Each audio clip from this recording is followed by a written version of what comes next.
Shalom Jemaat Gereja BES, senang sekali kita bisa bertemu lagi dalam keadaan yang baik. Sebelum memulai ibadah pengtian minggu hari ini, saya akan menyampaikan beberapa pengumuman selama bulan Agustus. Gereja BES memiliki beberapa program yang sedang berjalan, salah satunya regenerasi.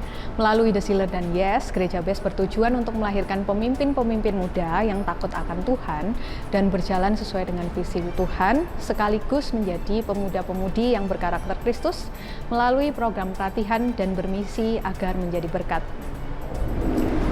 Program yang kedua adalah Golden Bridge. Golden Bridge adalah sarana bagi kita untuk bertumbuh pada era digital kali ini. Di antaranya, channel YouTube Gereja BES telah mengupload lebih dari 1.300 video. Bapak Ibu bisa membagikan dan berlangganan untuk mendapatkan update video terbaru setiap harinya. Dan untuk jadwal kebaktian, Bapak Ibu bisa mengakses di Instagram resmi Gereja BES, yaitu @bestchurch.official atau melalui ewarta gereja. Selain dari channel YouTube, Bapak Ibu juga bisa mengikuti kebaktian online Metaverse yang diadakan setiap hari Kamis jam 7 malam waktu Indonesia Barat. Untuk kode ruangan bisa diakses melalui Instagram kami @bestchurch.official. Selain itu, Gereja BES juga hadir di platform TikTok yang berisi renungan singkat dan lagu-lagu yang bisa menguatkan iman kerohanian kita setiap harinya. Bapak Ibu bisa follow @bestchurch.id dan jangan lupa untuk membagikan kepada teman-teman atau kerabat agar menjadi berkat. Gereja BES juga mengadakan kebaktian secara online melalui Zoom. Mari kita akan bersama-sama berkumpul, berdoa bersama, mendoakan banyak orang, dan memuji Tuhan. Dan saya percaya ketika doa orang benar, bila yakin didoakan, besar kuasanya. 1-2 orang berkumpul, maka Tuhan berada di situ. Karena itu mari datangi dan nikmati doa malam bersama program Gereja BES setiap Selasa dan Kamis pukul 21.30 WIB. Tuhan Yesus memberkati. Ladies Devotion diadakan setiap hari Rabu pukul 19.25 waktu Indonesia Barat. Link Zoom dapat diakses melalui link ewarta Gereja BES. Bagi Anda yang rindu memberikan persembahan, perpuluhan dan diakonia, dapat diberikan melalui scan barcode yang tertera pada layar. Sekian informasi yang dapat saya sampaikan. Mari siapkan hati dan pikiran kita untuk menyambut kebenaran firman Tuhan. Selamat beribadah dan Tuhan Yesus memberkati.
Engkau Tuhan yang baik,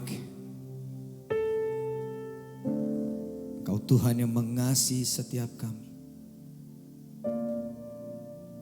Hati kami sungguh penuh dengan ucapan syukur kepadamu ya Tuhan. Buat kesempatan yang baik untuk kami boleh membangun mezbah ini. Kami percaya Engkau hadir di tengah-tengah kami. Engkau turut bekerja untuk mendatangkan kebaikan bagi setiap kami umat-Mu. Oleh karena itu Tuhan, kami datang kepadamu saat ini. Kami bawa pujian kami.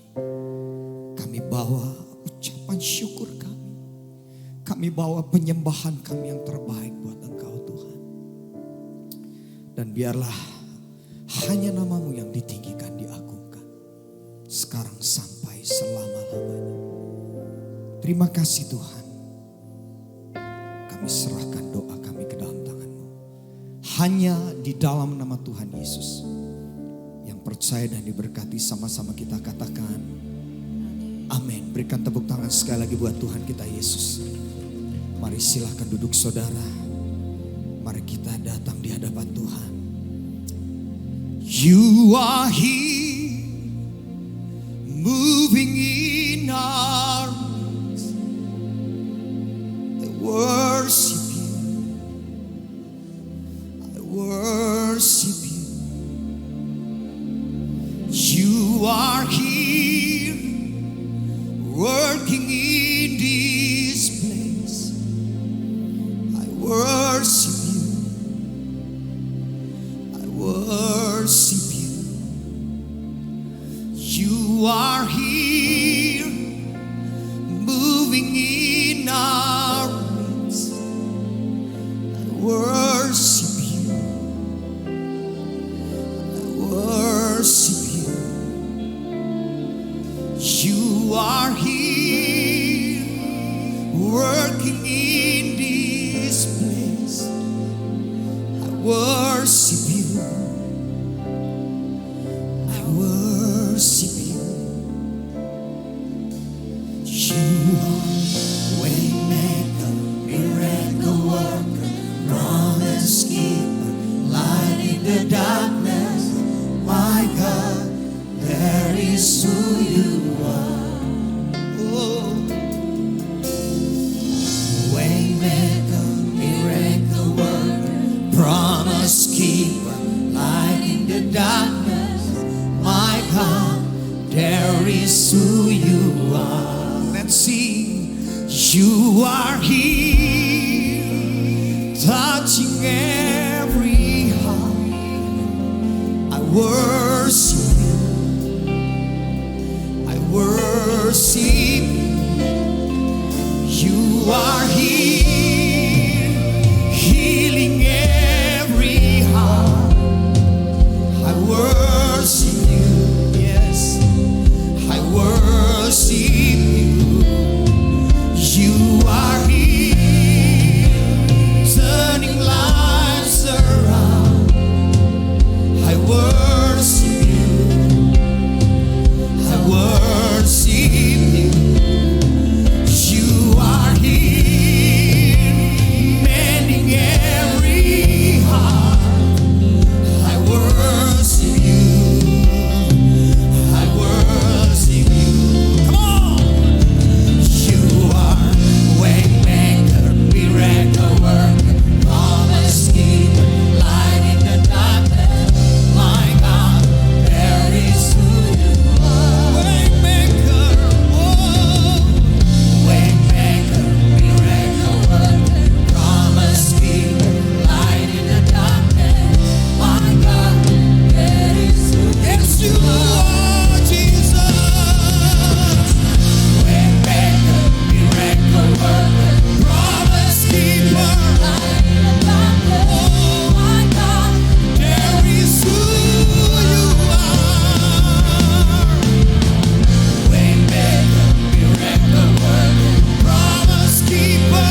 is who you are. That is who you are. Oh, oh, Jesus. Oh, Jesus. Yes, you are, yes, you are, yes, you are.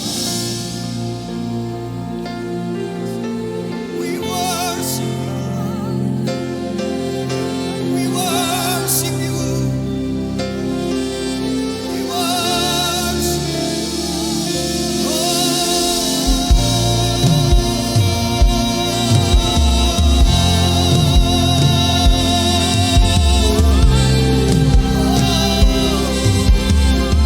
Mari datang dan sembah Tuhan. Angkat pujian terbaik buat Dia.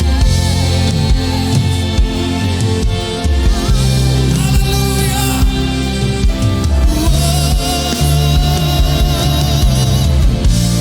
Engkau ajaib Tuhan. Engkau dahsyat Tuhan. Haleluya. Kami mau terus menyembah-Mu. Jesus.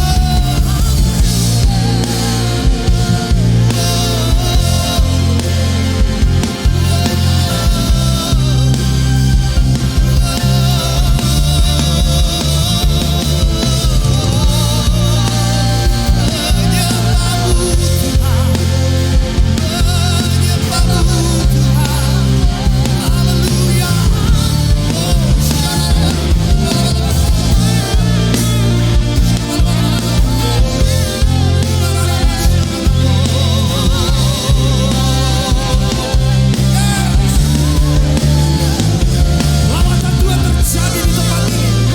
Percaya hari ini yang sakit disembuhkan. Engkau yang kekurangan dicukupi oleh Tuhan. Yang susah dihiburkan. Ada kemenangan, ada pemulihan terjadi bagi engkau. Yes, haleluya.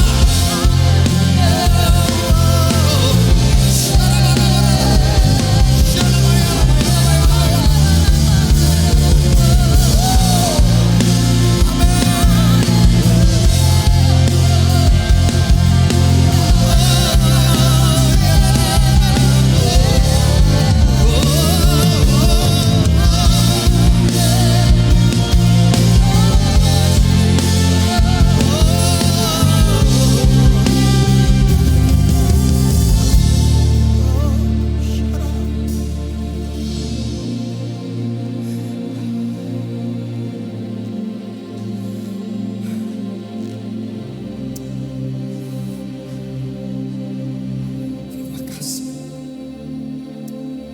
Terima kasih. Terima kasih. Terima kasih.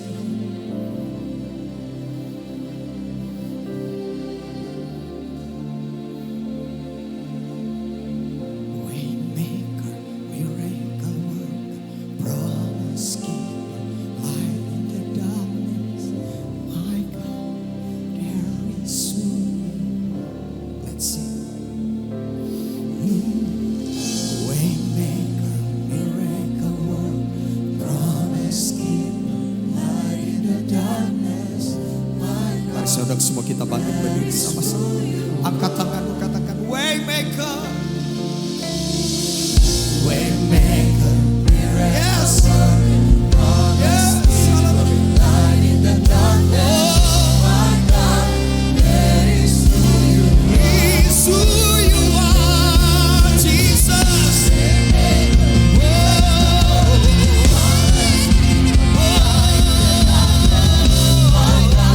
There is who Waymaker.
segala pujian, hormat, syukur hanya bagi Engkau, Raja di atas segala raja.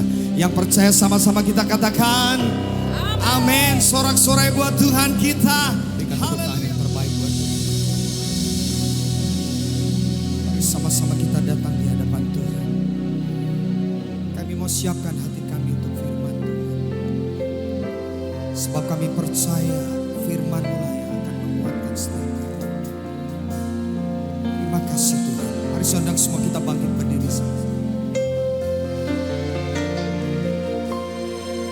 Percaya kuasa-Mu ajaib, ku percaya Kau sanggup menolongku.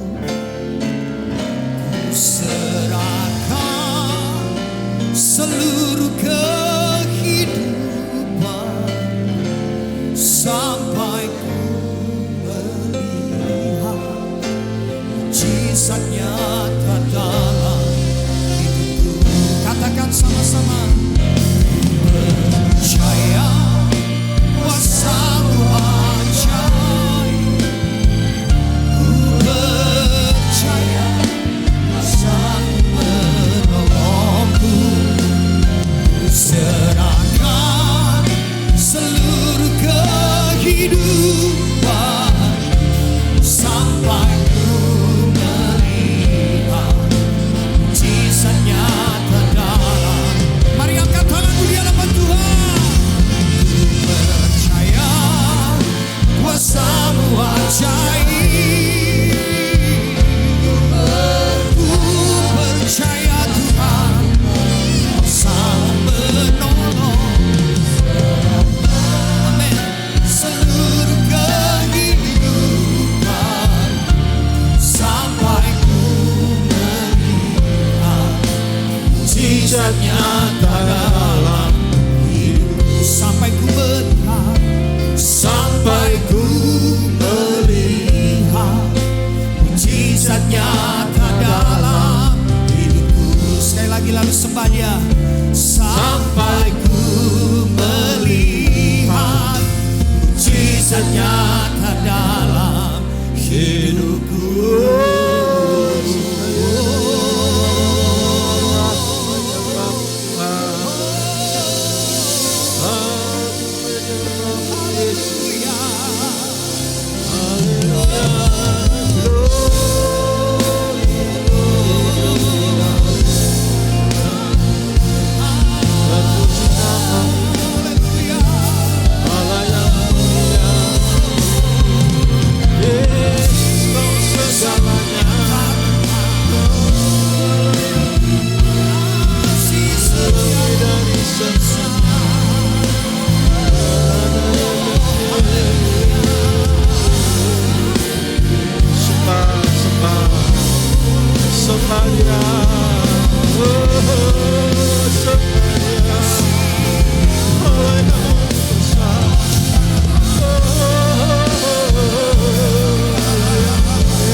Puji Tuhan, saya beri judul khotbah saya yaitu miskin di hadapan Tuhan. Ya, itu adalah orang kaya yang sejati itu miskin di hadapan Tuhan. Ya, saudara, ayat bacaan yaitu saya ambil dari Yakobus 4, 1 sampai yang ke-10. Saya tidak baca langsung, saya baca perbagian-bagian. Dari perikop ini saya menemukan 3 kelompok orang, gitu ya saudara ya. 3 kelompok orang. Kelompok orang yang pertama yaitu orang miskin yang tidak mengenal Tuhan, gitu ya. Orang miskin yang tidak mengenal Tuhan. Kita baca Yakobus 4, 1 sampai ayat yang kedua. Dari manakah datangnya sengketa dan pertengkaran di antara kamu? Bukankah datangnya dari hawa nafsumu yang saling berjuang di dalam tubuhmu? Terus, kamu mengingini sesuatu tetapi kamu tidak memperolehnya. Lalu kamu membunuh, kamu iri hati, tetapi kamu tidak mencapai tujuanmu. Lalu kamu bertengkar dan kamu berkelahi. Kamu tidak memperoleh apa-apa. Karena kamu tidak berdosa. Ya, karena kamu tidak berdoa. Ini menunjukkan Tuhan Yesus berbicara kepada pengikut-pengikutnya. Di situ termasuk murid-muridnya. Bukan berbicara orang yang tidak mengenal Yesus sama sekali. Berbicara orang-orang yang mengikuti Yesus. Makanya ada kata yang berkata berdoa. Artinya dia kenal Tuhannya, ya. Tetapi dia tidak tahu tentang bagaimana Tuhannya, ya. Oleh sebab itu poin yang pertama yaitu orang miskin yang tidak mengenal Tuhan. Saudara, setiap manusia, saudara mau saya, itu pasti punya keinginan, ya. Kalau level yang bawah mungkin sandang, papan, apa saudara? Pangan gitu ya, sandang, papan, pangan. Tapi kalau level atas ya sudah penuhi semuanya, keinginannya sudah berbeda. Ya, kalau laki-laki harta, tata, jangan ngomong wanita saudara, itu kurang elok gitu ya. Itu zamannya Salomo. Ya, zaman sekarang enggak semuanya begitu. Saya ganti dengan hobi begitu ya. Tapi kalau wanita sandang. Kalau wanita apa saudara? Harta, tata, cantik. Makanya sampai ke Korea dan lain sebagainya saudara ya. Itu memangnya diingini. Ya, paket itu dikejar orang. Ya, dikejar orang yang disebut hawa nafsu. Kenapa kok dikejar orang? Sampai dengan hawa nafsunya untuk memperolehnya. Kenapa? Satu, karena kepuasan. Yang kedua, karena takut dan khawatir akan hari esok. Demikian juga takut dan khawatir kalau aku ditinggal teman-temannya dan lain sebagainya, teman-teman dan lain sebagainya. Dan itu memang ada di dalam setiap kita. Oleh sebab itu, orang yang demikian saya katakan orang ini adalah orang yang miskin. Kenapa? Karena dia kenal Tuhan tetapi tidak mengenali Tuhannya. Tuhan yang kaya, Tuhan yang besar. Tidak sedikit saya melihat orang yang sepertinya kaya, tetapi saya lihat sepak terjangnya di dalam bisnis. Ya, sudah banyak berbohong, ya, banyak tidak jujur. Bisa juga dia merugikan banyak orang. Demikian juga saling tuntut. Sudah tahu salah tetap nuntut terus. Saya lihat cuma satu kata dalam diri saya. Saya pikir dia kaya. Memang dia secara uang mungkin banyak dia daripada saya. Saya kok bisa katakan miskin dia ya, kasihan ya. Miskin sekali. Kenapa? Ya karena dia tidak percaya ada Tuhan yang hebat. Tuhan yang besar, Tuhan yang kaya. Demikian juga di perusahaan, saudara. Banyak orang-orang seperti itu. Untuk memperoleh jabatan sikut-sikutan. Menjatuhkan satu dengan yang lain. Mengakui pekerjaannya sejatinya bukan pekerjaannya. Banyak hal yang kurang senonoh, yang tidak baik lah. Saya melihat itu, aduh kasihan juga saudara. Apalagi kita sebagai korban begitu. Kalau saudara balas, saudara sama dengan orang yang miskin itu begitu saudara. Kalau saudara nggak balas, saudara punya Tuhan yang besar, ya sudahlah biarin aja lah. Nanti lihatan aja, nanti biarlah Tuhan yang nolong saya sendiri kok. Karena ada Tuhan yang besar, Tuhan yang hebat. Kenapa harus berebut? Kenapa aku harus berkelahi? Apalagi sampai menyakiti dan lain sebagainya. Kenapa? Belum lagi saya melihat orang-orang yang sudah diberkati 1000, kehilangan 100. Aduh, Sedihnya nggak karuan saudara. Sudah mulai malas pelayanan, sudah malas untuk ke gereja.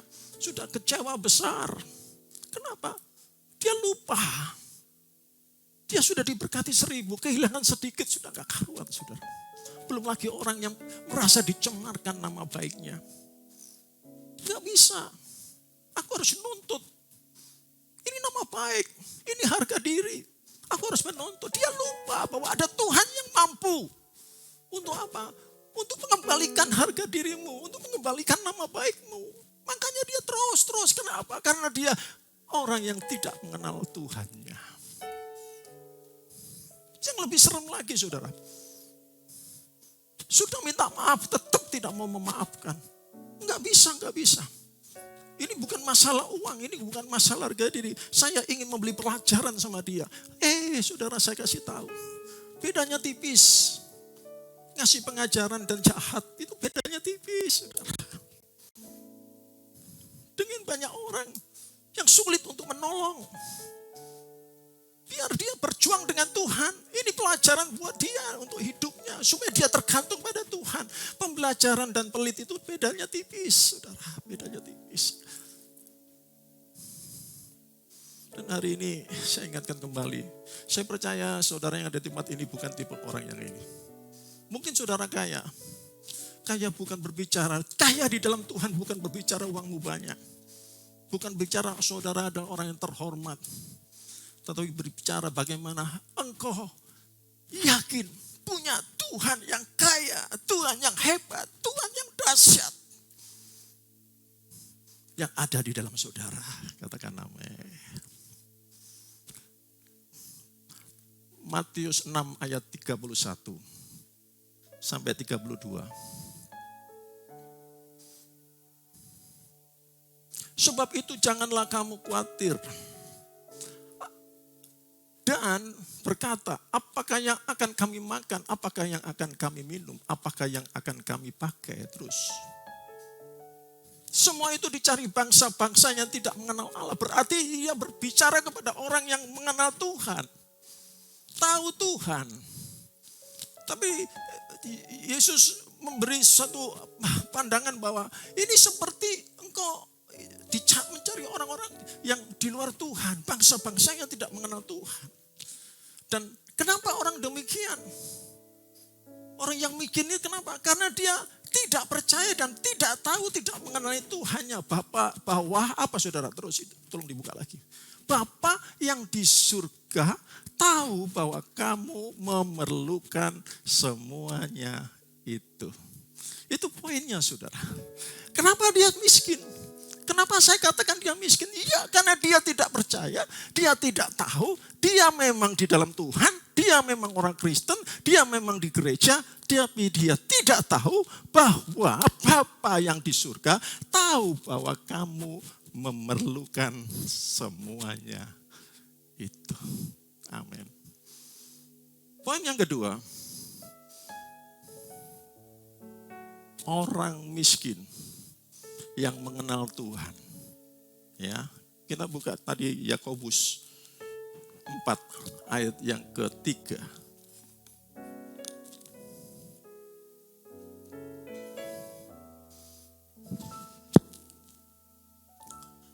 Atau kamu berdoa juga, kamu ke gereja juga, kamu menyembah Tuhan juga, kamu mencari pendeta juga, kamu muji-pujian juga. Kamu jadi singer juga mungkin. Kamu pelayanan juga. Tetapi kamu tidak menerima apa-apa. Karena kamu salah berdoa. Kamu berdoa. Sebab yang kamu minta itu hendak kamu habiskan untuk memuaskan hawa nafsu. Dia mengenal Tuhannya. Dia tahu. Tuhannya hebat. Dia tahu Tuhannya kaya. Dia tahu Tuhannya pasti memberi, tetapi sebatas itu yang dia tahu. Makanya pengenalan Tuhannya hanya sebatas apa saudara? Tuhanku hebat, aku pasti ditolong. Aku kepala, aku bukan ekor. Aku pasti kaya, yes. Saya juga ingin kaya saudara. Tapi saya tidak mau sebatas itu semuanya. Dan itu terjadi bukan hanya pribadi, saudara. Banyak juga gereja-gereja, saudara. Tetapi tidak semua juga. Yang hanya berbicara tentang itu, tentang dunia. Karena dia berbicara tentang Tuhan, tetapi Tuhan yang besar, Tuhan yang nolong, Tuhan yang memberkati, Tuhan yang bermujizat. Sekali lagi, kalau saudara tahu persis tentang Tuhan, saudara akan katakan, kasihan dia. Kayaknya dia hebat, kayaknya dia kaya, kayaknya dia dalam Tuhan. Tapi sejatinya dia miskin. Orang miskin yang mengenal Tuhan, hanya mengenal Tuhan sebagai Tuhan yang menolong, Tuhan yang bermujizat. Yohanes 6 ayat yang ke-14. Berbondong-bondong orang banyak menjumpai Yesus karena melihat mujizat. Yesus naik ke bukit, dia melihat orang banyak, hari sudah petang. Dia tergerak melihat mereka untuk memberi makan. Dia berbicara kepada Filipus, beri makanan untuk mereka. Enggak ada Tuhan. Dan Tuhan sudah tahu memang. Dan akhirnya Tuhan bermujizat. 5.000 laki-laki. Belum perempuan dan belum anak-anak. Ya kalau dikalikan 3, 15 ribuan. Pada saat itu semua kenyang. Dan akhirnya murid-murid itu atau pengikut-pengikut itu, dia berkata di dalam Matius 6 ayat yang ke-14 dikatakan demikian.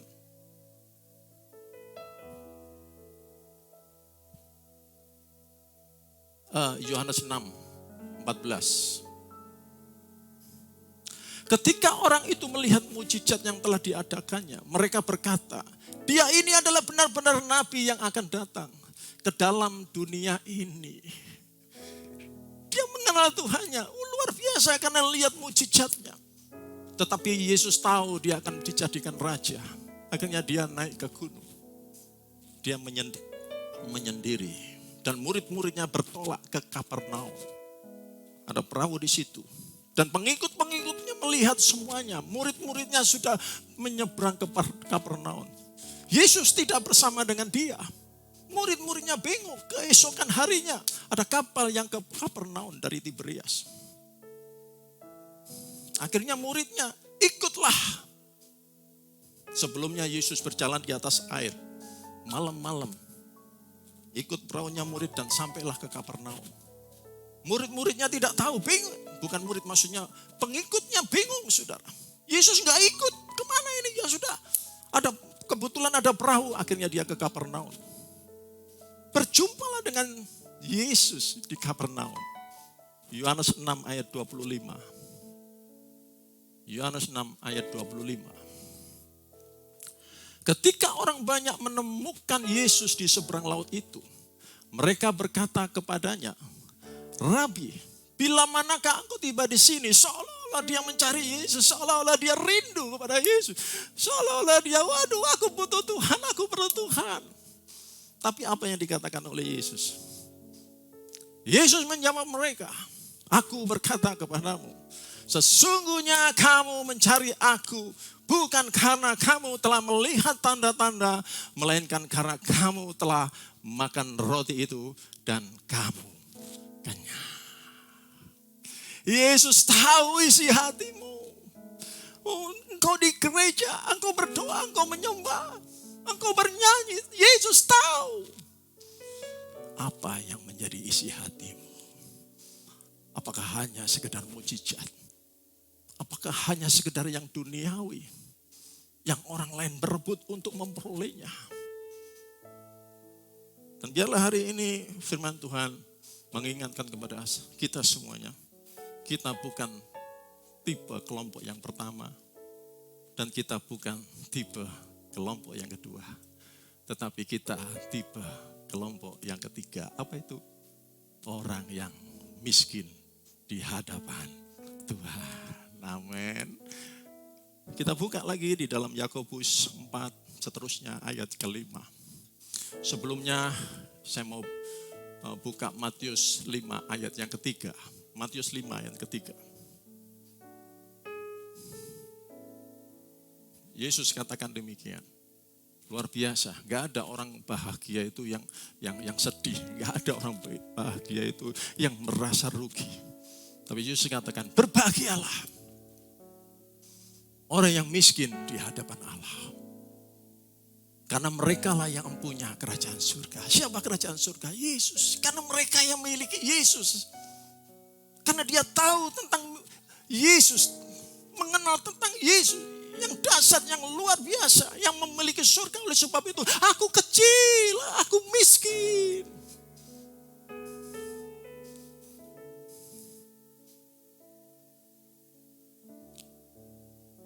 Matius 11 ayat yang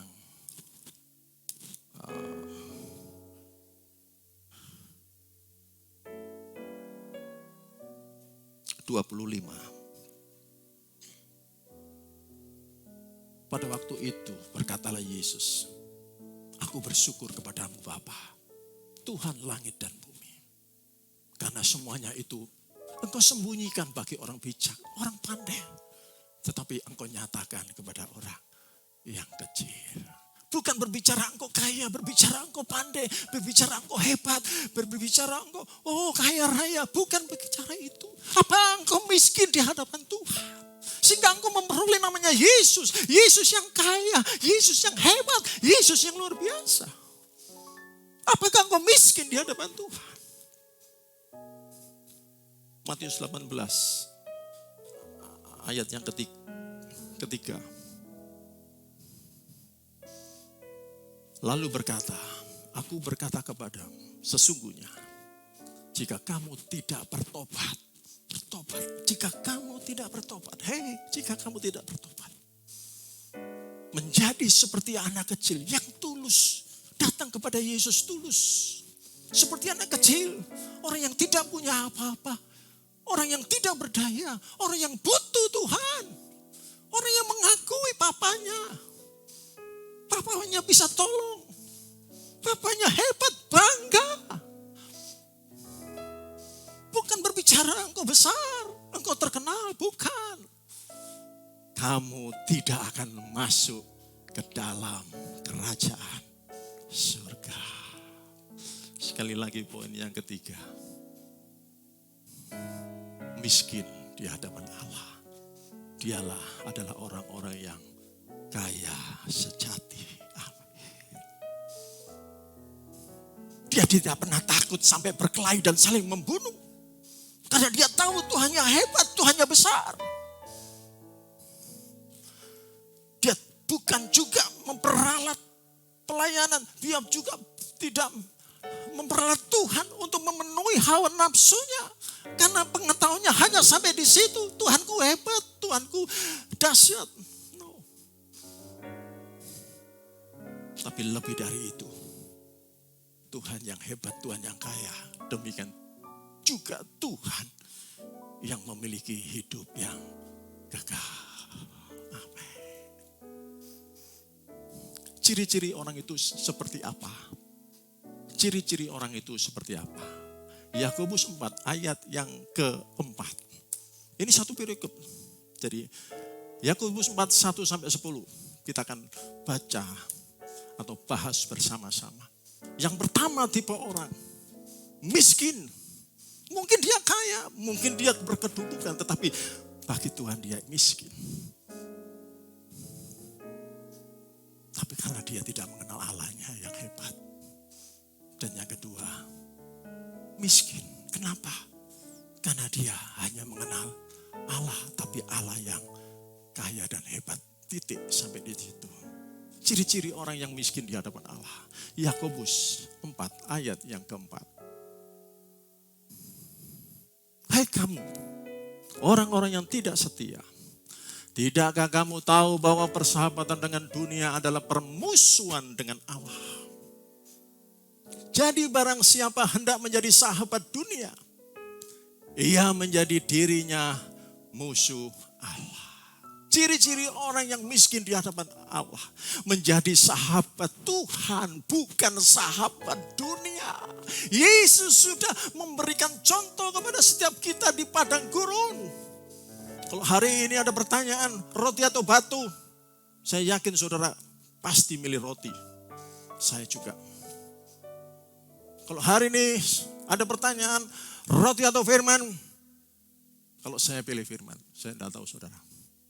Saya juga yakin saudara pasti pilih firman. Apa gunanya roti kalau aku berbuat dosa? Apa gunanya punya roti yang banyak tetapi harus menyakiti hati orang? Merugikan orang. Tidak sesuai dengan firman Tuhan. Apa artinya itu sahabat Tuhan? Jatuhkan dirimu. Tuhan akan menyuruh malaikatnya menompangnya. Yesus katakan jangan mencobai Tuhan. Hari ini kalau ada pertanyaan, pujian atau cemooh, saudara pasti pilih pujian. Hari ini kalau ada pilihan, tepuk tangan atau dicaci maki, saudara pasti pilih ditepuk tangani. Hari ini engkau mendapat penghargaan atau engkau dipermalukan, saudara pasti milih dihargai orang. Tapi kalau ada suatu pertanyaan, pujian, tepuk tangan, penghargaan, dan satu lagi ada yang namanya kerja untuk Tuhan. Saudara pilih mana?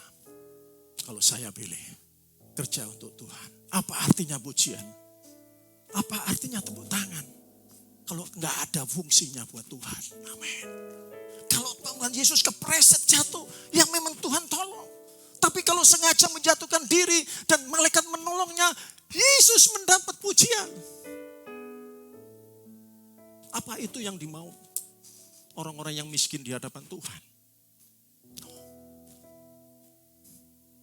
Pujian atau kerja untuk Tuhan. Menguntungkan kita atau menguntungkan Tuhan. Orang yang bersahabat dengan Tuhan, dia akan pilih menguntungkan Tuhan. Dia akan pilih kerja untuk Tuhan. Dia tidak mau sia-sia.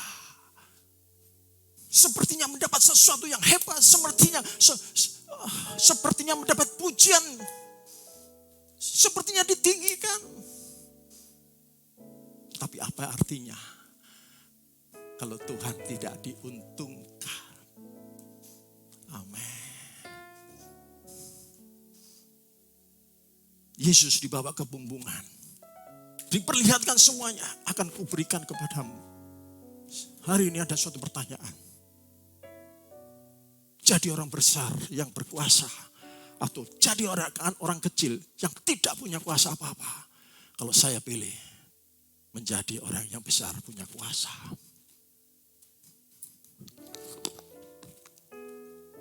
Punya kedudukan. Punya jabatan. Saya pasti pilih itu. Daripada menjadi orang biasa-biasa yang tidak punya apa-apa, kuasa apa-apa. Tidak punya otoritas apa-apa. Saya pasti pilih yang itu. Tetapi hari ini kalau saudara diperhadapkan dua hal. Jabatan, kuasa, atau menyembah Tuhan. Saya akan pilih menyembah Tuhan. Apa artinya? Engkau punya kuasa. Kalau engkau tidak bisa ke gereja. Apa artinya kalau punya jabatan? Engkau tidak berani untuk baca Alkitab. Karena suatu hal. Apa artinya semuanya itu? Hidupmu hanya kejar-kejar. Itulah orang-orang yang bersahabat dengan Tuhan. Bukan bersahabat dengan dunia. Itulah ciri-ciri orang yang miskin di hadapan Tuhan. Sejatinya dia adalah orang-orang yang kaya di hadapan Tuhan. Amin. Ayat kelima. Ciri-ciri orang yang miskin di hadapan Allah. Miskin di hadapan Tuhan. Janganlah kamu menyangka bahwa kitab suci tanpa alasan berkata, roh ditempatkan Allah di dalam diri kita.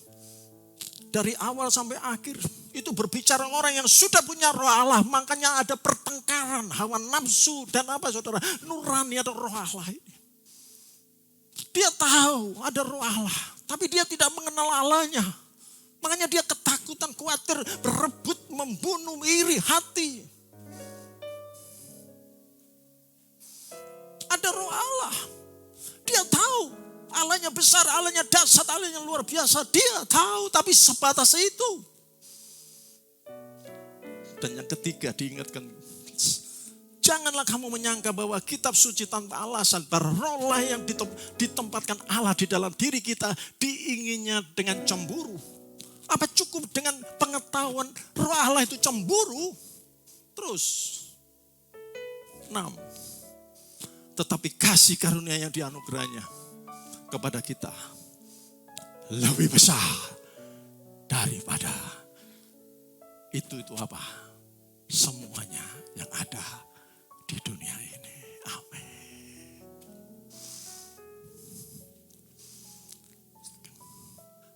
Allah menentang orang-orang yang congkak, tetapi mengasihi orang yang miskin di hadapan Tuhan.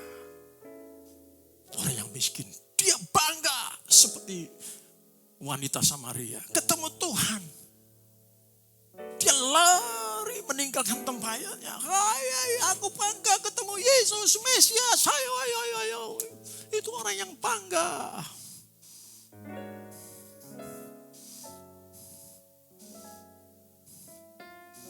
Orang yang miskin di hadapan Tuhan tahu bahwa Allahnya dahsyat, Allahnya luar biasa, Allahnya sungguh amat kaya.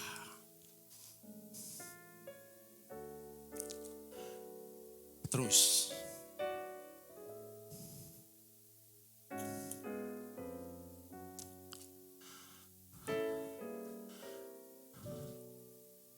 karena itu tunduklah kepada Allah, lawanlah iblis, maka ia akan lari daripadamu. Terus mendekatlah kepada Allah, dan ia akan mendekat kepadamu. Tahirkanlah tanganmu, hai kamu orang-orang berdosa, dan sucikanlah hatimu, hai kamu yang mendua hati. Apa yang ketiga saudara? Orang yang miskin di hadapan Allah, orang yang taat dan tunduk kepada firman-Nya dan menghamba di dalam setiap kehidupannya. Kalau saudara pelayanan, saudara menghamba, pimpinanmu dari Allah, ya, imani itu dari Allah. Kalau saudara melakukan kebaikan, imani itu karena Tuhan.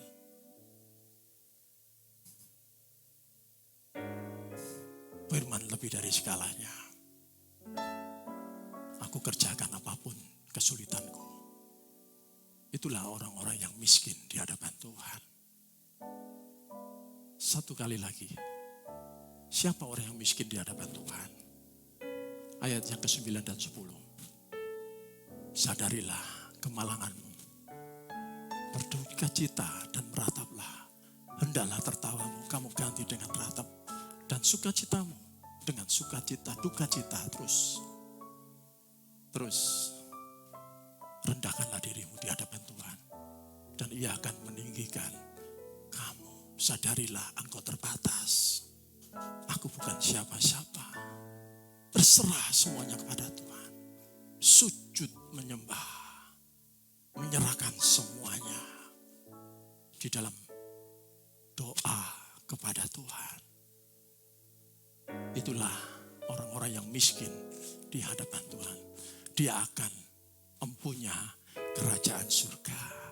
Dia punya Yesus. Yesus yang dahsyat. Yesus yang luar biasa. Yesus yang hebat. Yesus yang punya kerajaan surga. Hal yang tidak pernah binasa. Hal yang tidak pernah cemar. Hal yang tidak pernah layu. yang tersimpan di dalam kerajaan surga. Mungkin dunia katakan engkau bukan orang kaya. Mungkin dia katakan engkau bukan orang yang beruntung. Mungkin dunia katakan engkau bukan orang yang pandai. Dunia katakan engkau bukan orang yang terkenal, yang hebat. Tapi satu hal, engkau punya Allah yang kaya, yang besar, yang dahsyat. Dan engkau punya hidup yang kekal. Tidak ada kekhawatiran, tidak ada ketakutan. Kenapa? Percaya dan yakin. Engkau pasti menjadi orang-orang yang lebih dari pemenang. Amin. Tepuk tangan dulu, tepuk tangan dulu.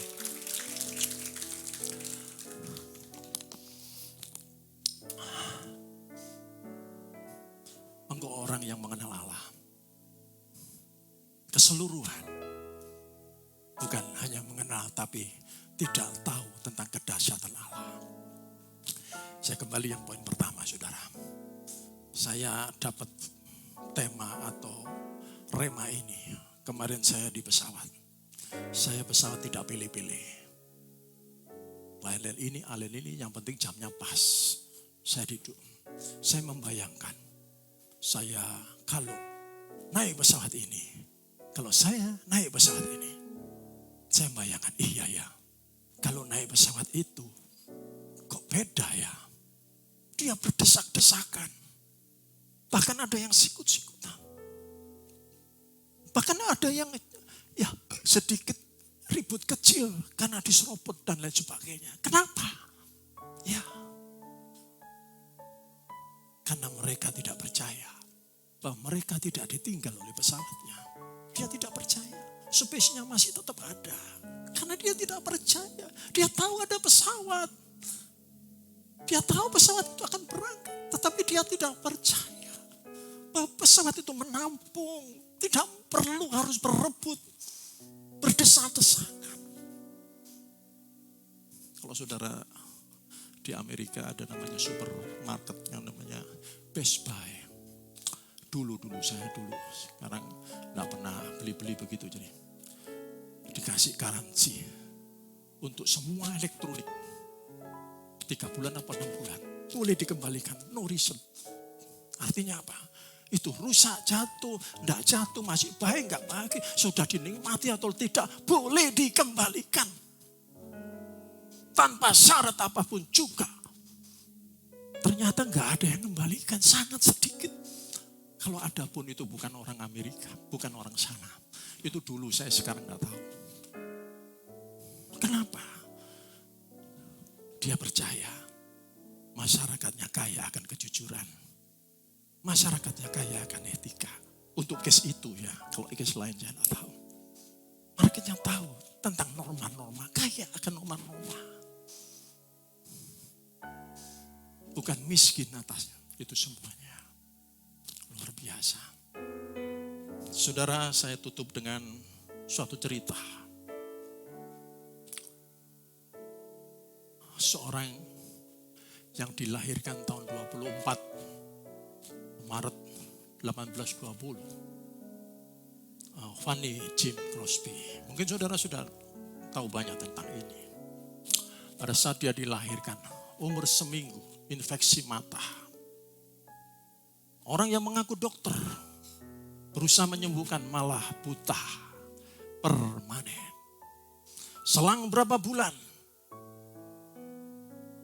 papanya meninggal. Sedih sekali. Dia hidup bersama dengan neneknya. Mamanya menjadi pembantu di tempat lain. Dia diajari berdoa. Dia diajari baca Alkitab. Ternyata dia orang yang sangat-sangat baik untuk mengingat ayat-ayat di Alkitab itu. Dia nikah. Mempunyai seorang anak. Anaknya juga meninggal. Mengenaskan, saudara. Tuhan kasih talenta. Dia mengarang 9.000 lirik lagu. Ternyata lagunya hanya dihargai sangat murah. 1-2 dolar. Gak ada artinya sama sekali untuk hidup pada zaman itu juga. Seorang pendeta datang yang punya ibah hati kepada mereka. Kamu dikasih bakat yang berlimpah-limpah oleh Tuhan. Sayangnya kenapa kamu harus buta? Kalau andai kata Tuhan kasih kesempatan kamu hidup, apa yang kamu inginkan di saat hidup yang baru itu? Dia katakan apa? Saya ingin hidup tetap buta. Supaya saat di surga nanti saya pertama kali buka mata. Melihat Sang Juru Selamat, Yesus Kristus Tuhan. Loh kok bisa begitu? Ya, saya tidak membanggakan kemiskinan Gene Crosby. Saya tidak membanggakan nasibnya yang tidak punya ayah. Anaknya mati. Rumahnya tidak pernah beli, kontrak sini, kontrak sana. Saya tidak membanggakan itu.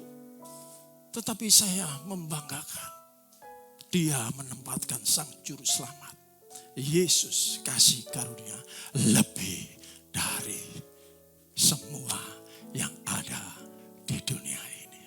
Katakan amin. Kami berdoa untuk gereja-gereja yang ada di seluruh dunia.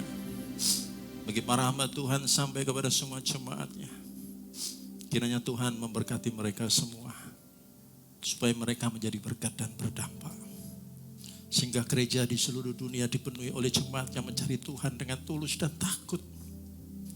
Buat semua hamba Tuhan dan gereja bersatu. Rukun dan tidak terpecah-pecah. Supaya dunia percaya Yesus adalah Tuhan.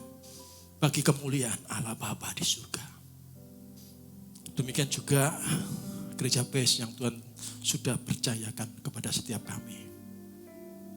Tuhan, kami juga berdoa untuk persembahan dari jemaat-Mu. Kiranya Tuhan menerima, membalas berkali lipat. Biarlah persembahan ini berkenan kepada Tuhan sebagaimana persembahan Habel. Tuhan beri kemurahan-Mu, balas kebaikan, kerelaan hati jemaat-Mu. Jaga, lindungi mereka semuanya, serta pelihara mereka. Beserta juga keluarga, pekerjaan, dan kesehatan mereka semuanya.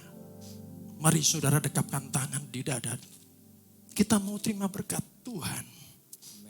Yakinlah berkat itu akan turun kepada saudara. Gereja mengingatkan kembali, tetaplah jaga hatimu saat berkat itu turun memenuhi kehidupan saudara. Firman Tuhan katakan, jagalah hatimu dengan segala kewaspadaan. Karena dari sanalah terpancar kehidupan. Jemaat yang dikasihi Tuhan. Pulanglah, jadilah berkat. Dan terimalah berkat rahmat anugerah dari Allah Bapa di surga. Di dalam putra tunggalnya Yesus Kristus. Yang telah mati bagi dosa kita. Dan bangkit pada hari yang ketiga. Sehingga kita menyembah Tuhan Allah yang hidup, bukan Tuhan yang mati. Dia naik ke surga. Menyediakan rumah bagi kita. Sehingga kita punya pengharapan yang pasti. Dan dia akan datang kembali untuk kedua kalinya. Menjemput gereja dan umatnya. Yang berjaga-jaga kudus, dewasa, bijaksana. Serta menghakimi dunia. Dan di dalam persekutunya dengan rohnya yang kudus. Yang membuat hati kita berkobar-kobar. Roh kita menyala-nyala di dalam kasih semula. Roh Kudus yang menghibur, menguatkan, memelihara, menginsapkan, menuntun dan memimpin kita kepada kebenaran dan kekudusan. Serta menjadi saksi Kristus. Mulai hari ini sampai selama-lamanya. Kita tutup dengan doa Bapa kami bersama-sama. Bapa kami ada di dalam surga. Dikuduskanlah namamu. Datanglah kerajaanmu. Jadilah kehendak-Mu di bumi seperti di surga. Berikanlah kami pada hari ini makanan kami yang secukupnya. Dan ampunilah kami akan kesalahan kami. Seperti kami juga mengampuni orang yang bersalah kepada kami. Janganlah membawa kami ke dalam pencobaan, tetapi lepaskanlah kami daripada jahat. Karena Engkaulah yang punya kerajaan dan kuasa dan kemuliaan sampai selama-lamanya. Sama-sama katakan amin.